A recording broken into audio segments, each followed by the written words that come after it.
What if events went differently in Spider-Man Across the Spider-Verse? What if the Marvel Zombies had invaded the Spider Society finale? Welcome back, my fellow watchers of the multiverse, to a brand new Marvel's What If episode. And in today's episode is the epic conclusion to the Marvel Zombies What If, where they invade the Spider Society. Now, this video is going to be the grand finale, and I cannot wait to dive into this Marvel's What If. I do want to say thank you so much, my fellow watchers, for the amazing support that you've given me over the last few months. It's been very hectic. You know, we've had a horrible schedule. I will say that the videos haven't been coming out as good as they were before, but I do want to say that I will be getting back on track with posting regular content. It's been very busy. It's been interesting to see, you know, going to film school and also balancing out all of these videos, and I do want to say I really do apologize, but for everybody who's been sticking with me, it really means a lot. There's so much more interesting content that I have coming out that I do not want to really say what it's going to be about, but there's going to be a lot more content. You're going to see a lot more things coming out. There's going to be updates, a schedule. I can't wait to get into it. But that being said, my fellow watchers, let's dive into the finale of What If Marvel Zombies were in Across the Spider-Verse. The last thing Gwen Stacy remembered was that she was fighting against zombies. If she recalled correctly, they had surrounded her from every side. At that moment, she had believed that it was over for her, and she had been scared to death. That was until a bright light had surrounded her, forcing her to close her eyes shut. Now, she was somewhere that appeared very mystical. In all of her years as Spider-Woman and serving in the Spider Society, she had never seen any place like this. However, she knew one thing for sure: she wasn't on Earth. Uatu the Watcher was observing the human, looking at her. He hoped deeply that he was right about her. Perhaps she was the solution to the zombie menace that was now plaguing the multiverse. Because if he was wrong, everything would be doomed. Uatu immediately announced his presence, scaring Gwen Stacy, who turned around sharply. She attempted to attack him, but Uatu advised her against such a course of action. When she asked him who he was, he introduced himself as the Watcher, one of the cosmic beings that guarded the several universes. Of course, Gwen was shocked that the Spider Society was not the only society that guarded the multiverse after all. When she asked why he was here, Uatu reminded her of the zombie threat that had plagued the multiverse. Suddenly, Gwen remembered her friends. She recalled having to watch Hobby Brown die, and the memory plagued her. Before she could succumb to her sadness, Uatu offered her a way to end the entire multiversal war. When Gwen asked how, Uatu mentioned that the war began with a strange light, and it had transported the Marvel Zombies to the Spider Society. While Gwen acknowledged that, and even mentioned that she had suspected that tracing the light would help them thwart the threat, Uatu mentioned that her instincts were correct, which was why he chose her. Uatu wanted to give Gwen the location to the source of the bright light and extinguish it.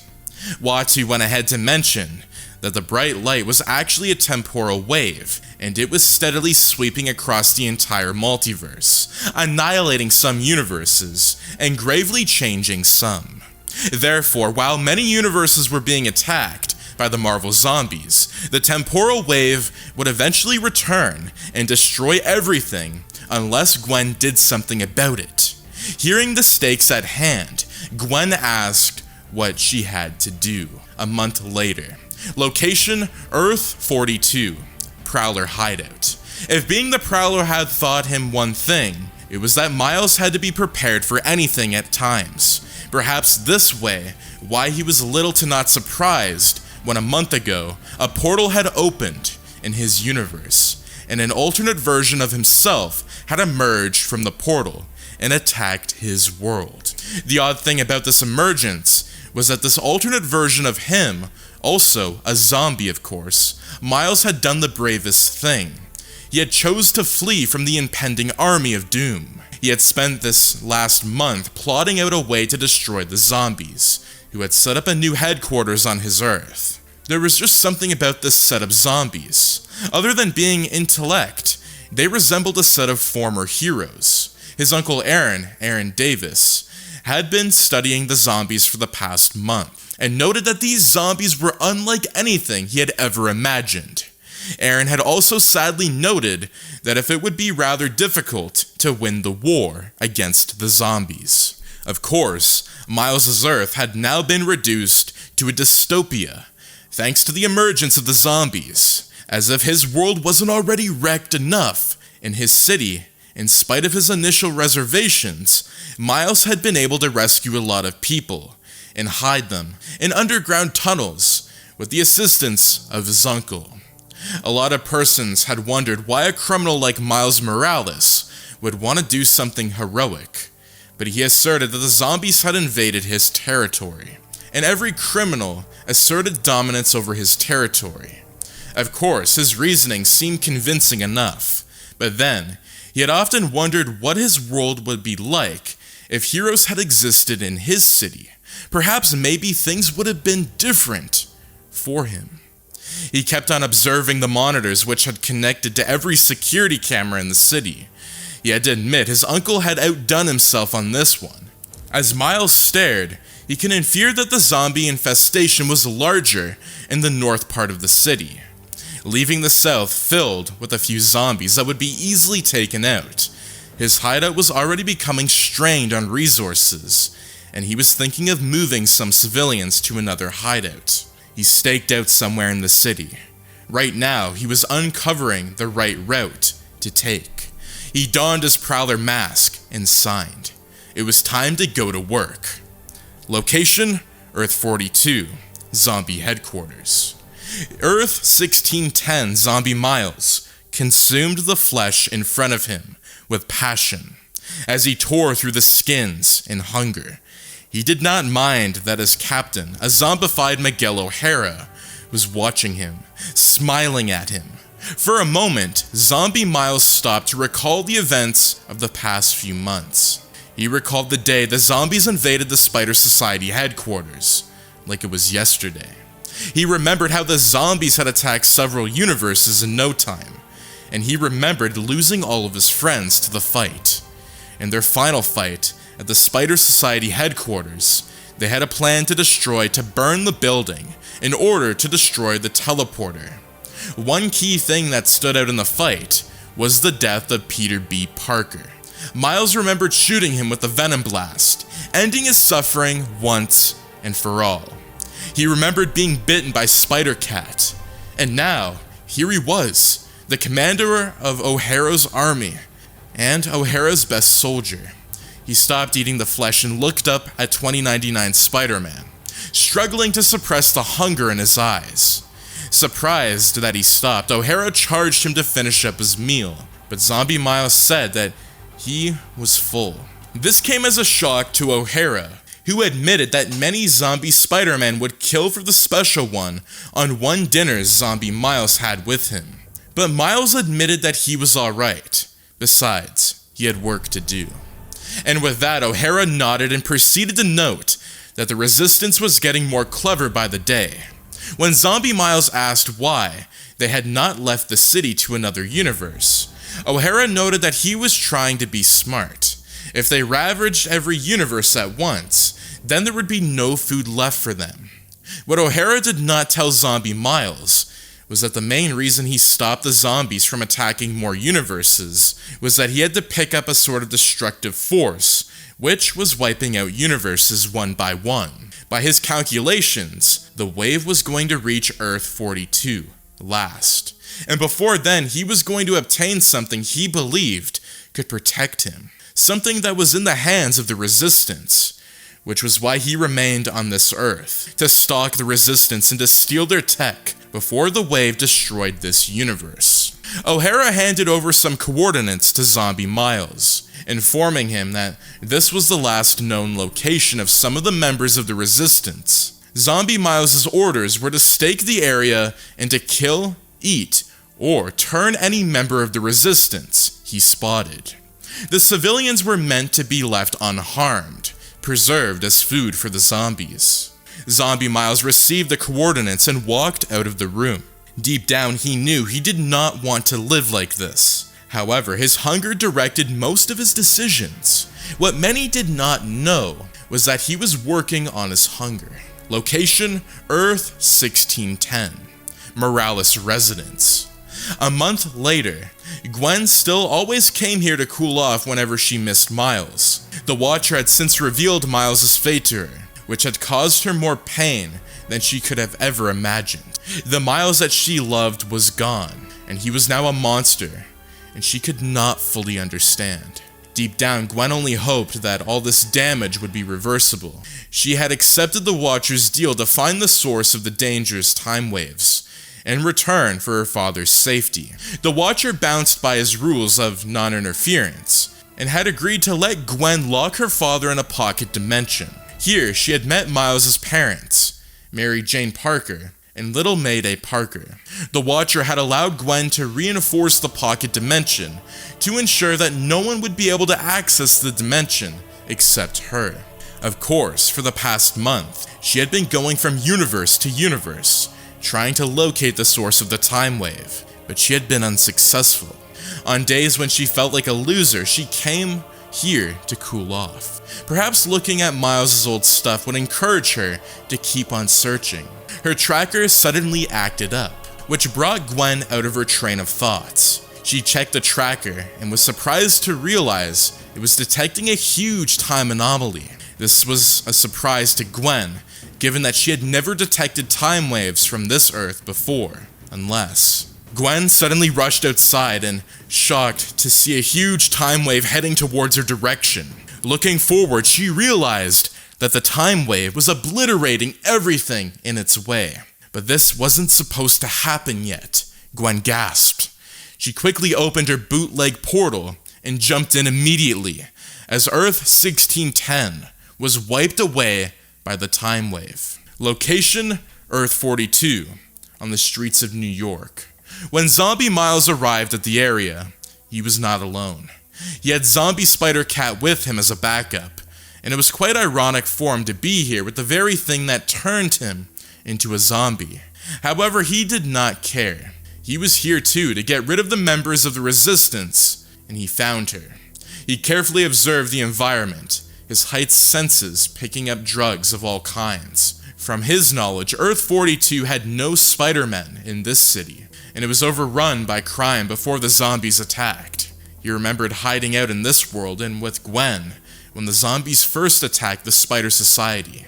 Deep down, Zombie Miles felt like the arrival of zombies brought purpose to this world, but that was a debatable subject. As Zombie Miles walked, his heightened spider senses picked up guns. He quickly jumped up and glanced gracefully through the air. As the bullets missed him, he landed on the floor with a thud, and proceeding to shoot his venom blast. It hit two of the armed men, and they fell to the floor.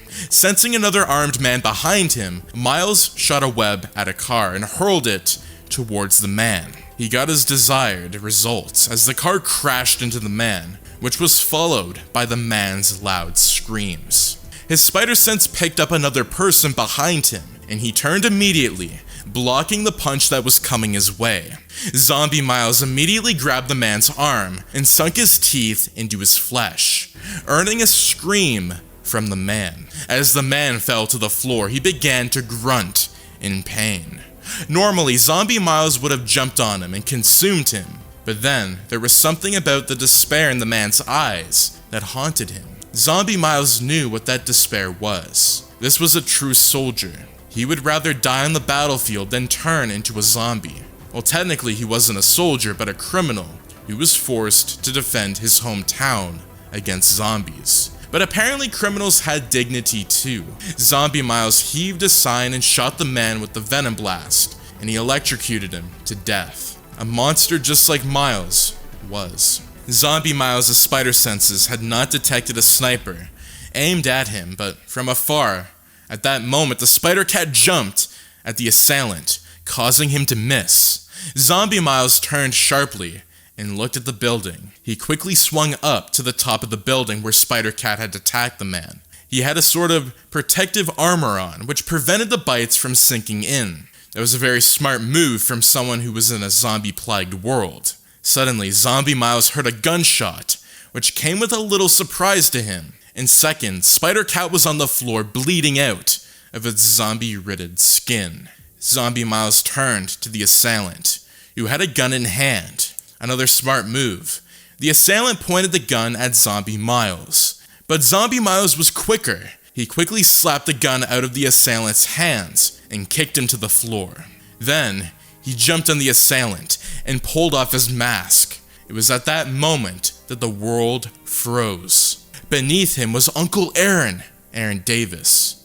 Well, this Earth's Aaron Davis at least. Zombie Miles quickly moved backwards, shocking Aaron. Zombie Miles was feeling the hunger raging at him. His natural instincts was to jump on the man and finish him off. But then Zombie Miles had been preparing himself for a day like this. He had spent a month trying to learn to control his hunger. With the sign, he let his muscles relax, and the hunger subsided. When he opened his eyes, he removed his mask, and Aaron moved backwards a bit.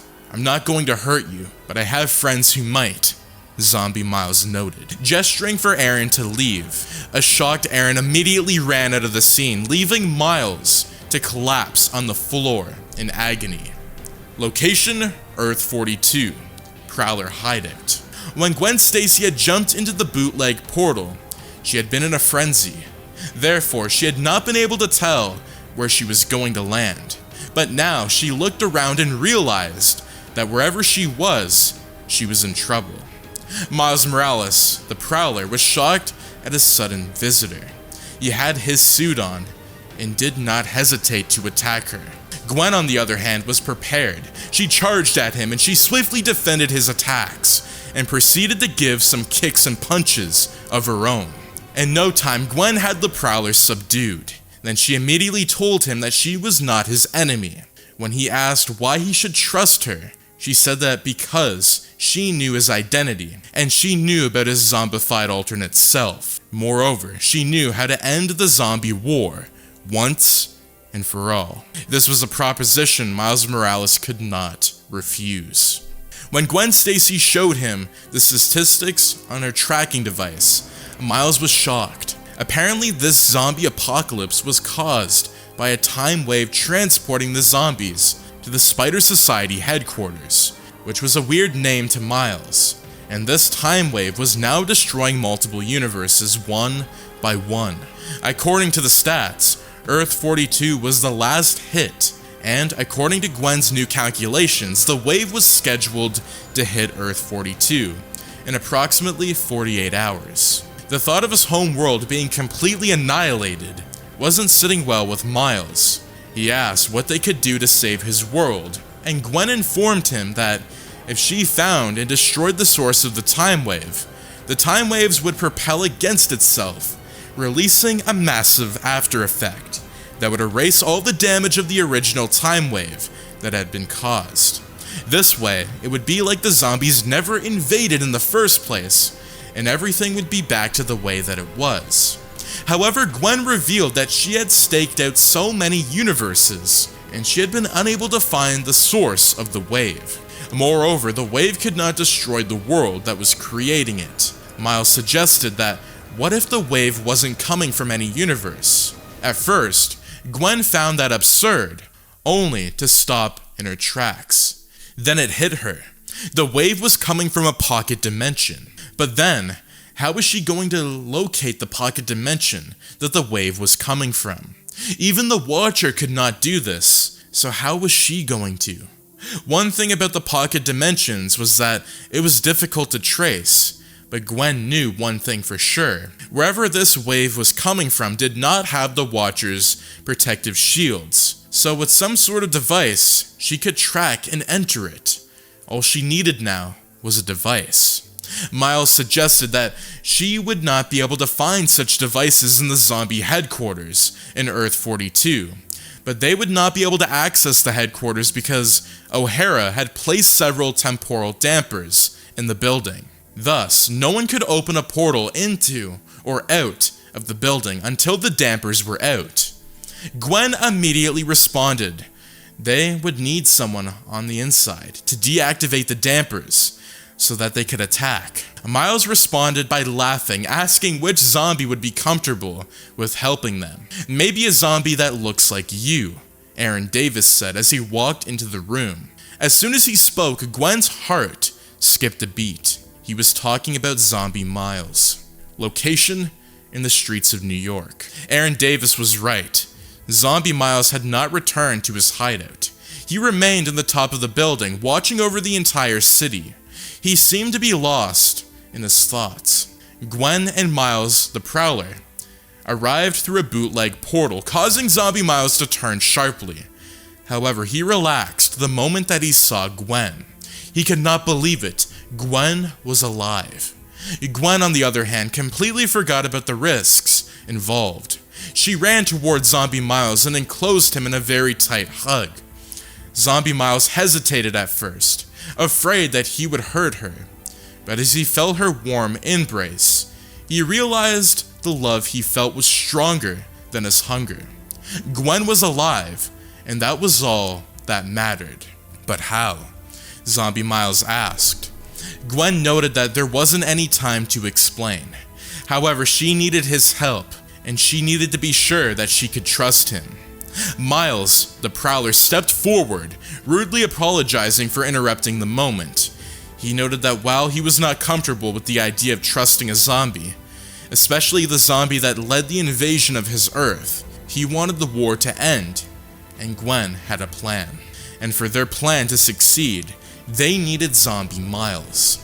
Location: Earth-42, Zombie Headquarters. Zombie Miles went over the plan once again. He would locate the temporal dampers, disable them, allowing Gwen and her cohorts to portal into the building. The resistance would distract the zombies while Gwen would find a way to access the pocket dimension, housing the source of the time wave once and for all. As he arrived at the halls, he was unsurprised to see O'Hara waiting for him. O'Hara revealed that he noticed Zombie Miles had been trying to control his feeding. He had placed a tracker on Zombie Miles. This was how he was able to know all about the Resistance plan. An upset O'Hara roared, his zombie face becoming more hideous than it already was. O'Hara immediately said to Miles that he used to see great potential in him, but now he was going to end Zombie Miles here and now. And with that, they charged at each other, engaging in a fight of their lives. The fight was the most intense fight Zombie Miles had ever been in. O'Hara showed him no mercy, as he attempted to tear his flesh into two. Zombie Miles, on the other hand, did not hold back. It was rather a rough fight, with zombie blood splashing everywhere. During the fight, Zombie Miles shot temporal dampers with a venom blast, which caused O'Hara to scream. Meanwhile, several portals opened in the zombie headquarters, allowing members of the Resistance to attack the zombies. Deep down, Gwen was grateful that the Watcher had improved upon her bootleg portal, because this multiple portal feature was excellent. As the members of the Resistance battled the zombies, Gwen rushed to the computers, immediately attempting to tranquilize the source of the time wave. Utilizing her knowledge that it was a pocket dimension, it did not take long to her to locate the pocket dimension. Before zombies could open up and attack her, Gwen opened up a portal and jumped in. Location: pocket dimension. The moment Gwen jumped in, she was surprised to see that she was in a house that looked exactly like Miles Morales' home. What was going on? Was this sort of bait or something? As she walked around, she scanned the environment and realized she was right. The temporal wave was coming from this room. But where was the machine? "I knew you would come," an elderly woman said, forcing Gwen to turn. To Gwen's shock, she felt like she recognized the woman. Honestly, it felt like she was looking into a mirror. Except, the mirror was showing her future self. She was looking at an elderly version of herself. Location, Earth 42, Zombie Headquarters. The war between the zombies and the resistance continued, with parties from both sides falling at a rapid rate. The Prowler almost choked on his own scream, as he witnessed Uncle Aaron get slaughtered right in front of him. Meanwhile, the fight between Zombie Miles and O'Hara got more intense. O'Hara tore out Zombie Miles' arms in order to prevent Zombie Miles from using any more venom blasts. But Zombie Miles was able to corner O'Hara, wrapping his legs around O'Hara's neck and pulling with a force so hard that it detached O'Hara's zombified head from his body. As the fight continued, a wave of blue light began to steadily sweep across the universe, obliterating everything in its path. Location, Pocket Dimension. Gwen's tracker picked up the wave at Earth 42.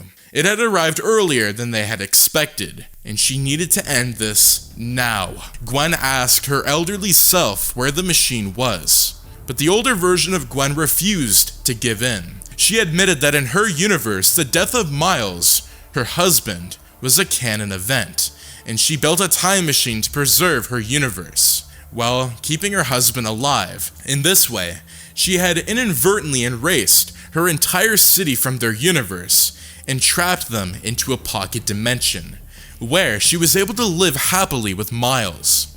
Gwen, realizing that a fight was unnecessary, as she did not know where the machine was, noted that she understood how much elderly Gwen had for her Miles, because she had the love too.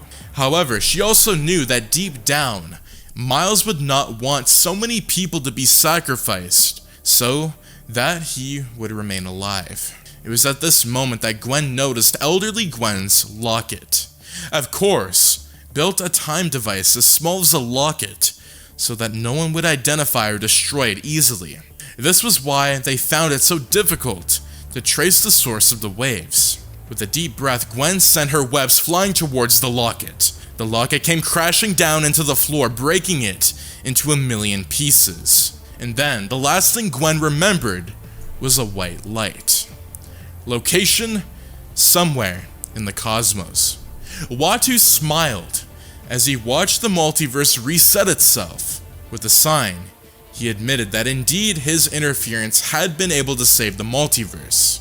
He only hoped that the threat of the zombies would not arise again, because if they did, he would have to assemble a team to stop them. Location, Earth 928, Spider Society headquarters. When Gwen too, she realized where she was, and where it all began. With Miles preparing to escape the Spider Society, and O'Hara hot on the heels. With a grateful sigh, Gwen was elated that things would play out the way that they were originally meant to, and only she would remember the differences. And that is going to be What If the Marvel Zombies Invaded the Spider Society in Spider-Man Across the Spider-Verse. That is going to conclude the massive Part 1, 2, and now 3, and I do apologize for the lack of content on the channel.